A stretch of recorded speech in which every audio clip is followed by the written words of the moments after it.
read the question carefully, and let's assume AN be the balance after n months. Then the initial balance is 500, so that is A sub 0 is 500, and the credit card charges 1.5% interest. That is in fact decimal 0.15, and you pay $60 each month. So the balance in the next month, AN plus 1, is equal to previous balance AN plus the interest 1.5%. That's decimal 0.15. So that will be 1.015 previous balance. Okay, previous balance AN times 1.5% interest. So 1 plus 1.5%, that's 1.015 AN, and you pay $60 each month. That means minus 60. Okay, this is for N equals 0, 1, 2, 3, etc. Now we need to find the equilibrium value. Okay, then the equilibrium value is found by the following formula. Equilibrium is given by B over 1 minus R. So in this question, this is B and this is R, which happens to be bigger than 1. So equilibrium value is B over 1 minus R. That is negative 60 over 1 minus 1.015. Now use your calculator and it comes out to be 4,000. Okay, $4,000. And since R is, now we need to explain what does this mean. Okay, so what does the equilibrium value mean in terms of credit card? So the initial balance is 500 and the equilibrium value is 4,000, but R is bigger than 1. So since if we take absolute value of R, in this case same thing, which is 1.015, which is bigger than 1, this equilibrium value is unstable. The equilibrium value 4,000 is unstable. That means all the values want to go away from 4,000 eventually, away from, since initial balance is 500, so we kind of like this way. Here is 500 balance and 4,000 is initial value.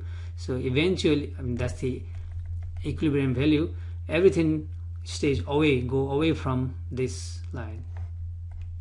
So eventually these curves go to negative infinity. That means the balance will be 0 at some point.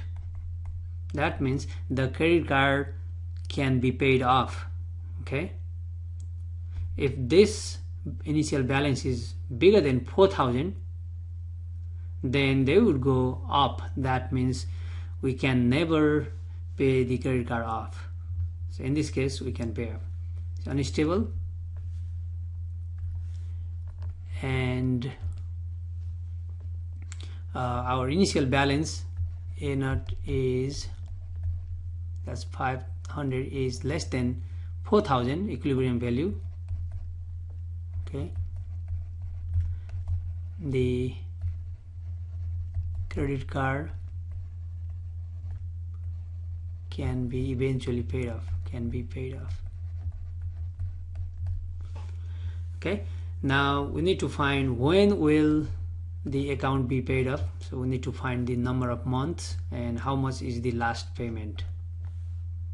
Okay, so we're going to use this dynamic system and take n equals 0, we find A1, that's the balance after first month.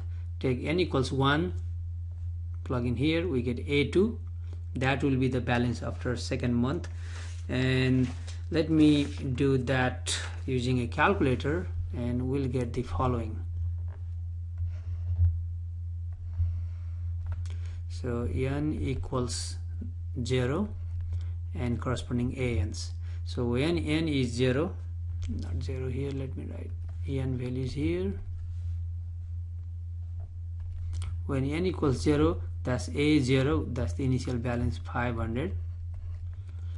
Okay, after 1 month, that means take n equals 0 and plug in here 1.015 times A0.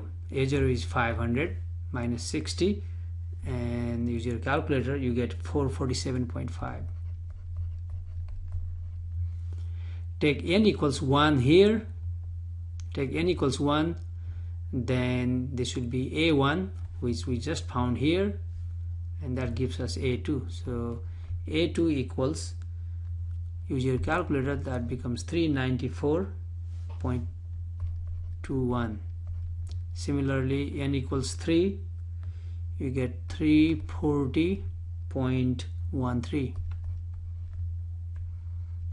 n equals 4, 285.23.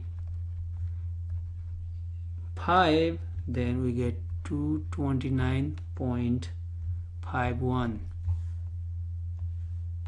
Okay, let's keep going. 6, that means we are getting A6, 172.95. Take n equals 7, we get 115.54. Okay, and n equals 8, that's the balance after 8 months, is 57.28. so which is less than $60. So then balance after 9, that will be 0, that will be negative, but we don't have to pay all of them, so just 57.28. so this is the last payment, and the credit card will be paid off after 9 months. Okay, 9 months final.